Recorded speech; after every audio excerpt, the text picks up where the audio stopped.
ஸ்ரீமத் வால்மீகி ராமாயணம் ஆரண்ய காண்டம் chapter 55.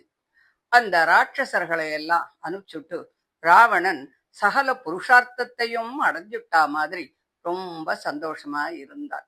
அல்ப புத்தியுள்ளவன் தானே அவன்.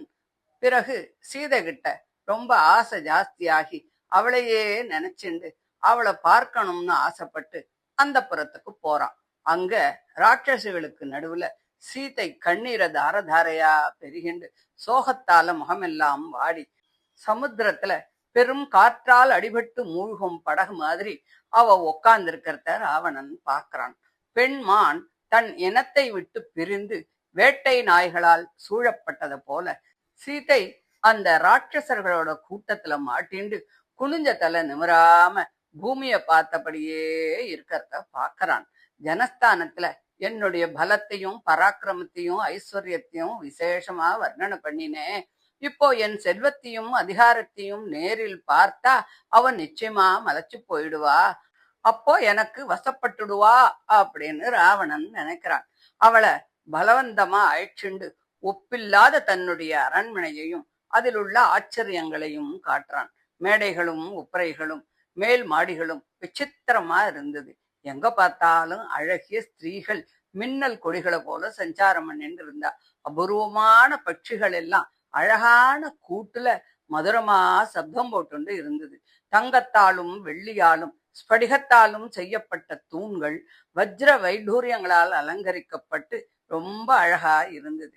விசித்திரமாக அமைக்கப்பட்ட தங்க படிக்கட்டுகள்ல ராவணன் சீதையோடு ஏறும்போது துந்துபி அடிக்கிற மாதிரியான ஒரு சப்தம் உண்டாச்சு. அழகிய ஜன்னல்கள் தந்தத்தாலும் தங்கத்தாலும் வெள்ளியாலும் அமைக்கப்பட்டு தங்க வளைகளால மறைக்கப்பட்டு இருந்தது. தரைகள்ல நவரத்னங்களால விசித்திர ரூபங்கள்லாம் வரைஞ்சிருந்தது.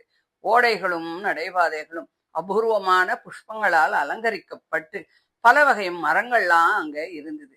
சீதை எதையுமே கண்ணெடுத்து கவனிக்காம ஒரே துக்கத்துல இருந்தாலும் கூட ராவணன் தன் அரண்மனையையும் அதில் உள்ள ஐஸ்வர்யங்களையும் அவளுக்கு காட்டினான்.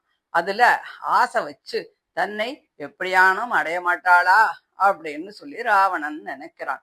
மகா பலசாலிகளும் குரூரர்களும் 32 கோடி ராட்சசர்களுக்கும் நான் பிரபு.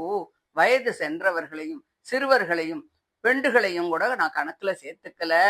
ஒவ்வொரு வேலைக்கும் 1000 ராட்சசர்கள் இருக்கா.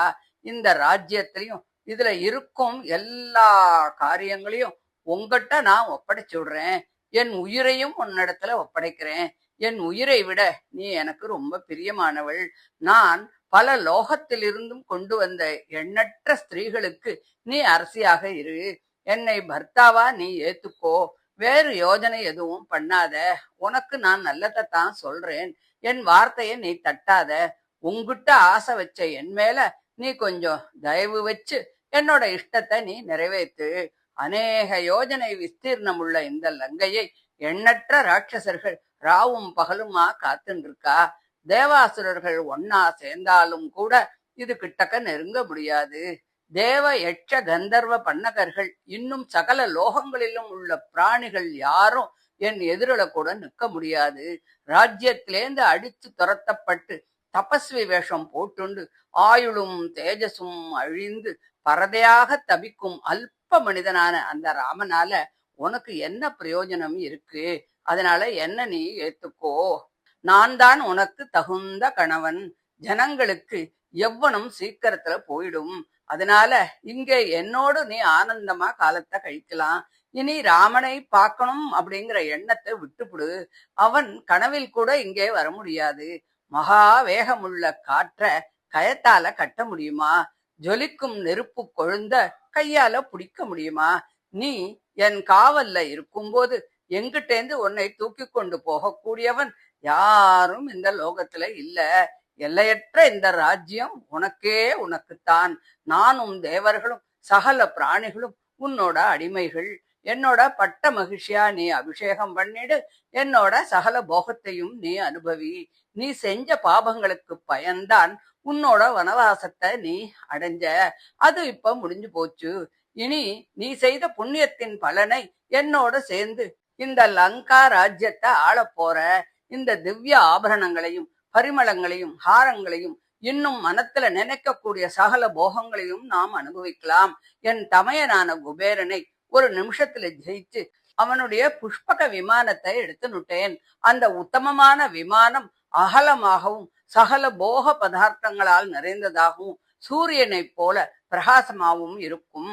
அதுல நாம 2 பேரும் இஷ்டப்படி சஞ்சரிக்கலாம். தாமரையை போன்ற உன் அழகான முகம் துக்கத்தை அனுபவிக்கலாமா அப்படின்னு ராவணன் பலவிதமாக பெதற்றான். அதை கேட்டு சீதை தன் முகத்தை வஸ்திரத்தால மறைச்சுண்டு, கண்ணீரை விடுறா, இப்படி சோகத்தால வாடி கவலை கொண்டு ராமனையே தியானிச்சுண்டிருக்கும் சீதையை பார்த்து ராவணன், சீதே, அக்னி சாட்சியாக உன் கையை பிடித்த கணவனை கைவிடுவது அதர்மம் அப்படின்னு நினைச்சு நீ வெக்கப்படுறியா? நம்ம இருவருக்கும் நேர்ந்த சம்பந்தம் தெய்வகதியால ஏற்பட்டது. இது ரிஷிகளால ஒப்புக்கொள்ளப்பட்டதுதான். இது அதர்மமே இல்ல. உன் பாதங்களை என் தலையில நான் எடுத்து வச்சுக்கிறேன். என்னிடத்துல நீ கொஞ்சம் கிருபை பண்ணு. நான் உனக்கு அடிமை, உன் வசப்பட்டவன். ராவணன் ஒரு பெண்ணை தலை வணங்கி வேண்டினான் என்பது சரித்திரத்திலேயே கிடையாது. அப்படி இருக்க ஆசை மீறி இந்த குறைவான வார்த்தைகள் என் வாயில வந்தது எனக்கே ஆச்சரியமாத்தான் இருக்கு அப்படின்னு சொல்லி சீதை தனக்கு வசப்பட மாட்டாளா அப்படின்னு நினைச்சான். காலம் குறுகி போச்சு இல்லையா, அதுதான் அவன் இப்படி பேச காரணம் அப்படின்னு சொல்லி இந்த 55வது அத்தியாயத்தை முடிக்கிறார். இதை தொடர்ந்து 56வது அத்தியாயத்தை அடுத்த ஆடியோவில் பார்க்கலாம். தேங்க்யூ.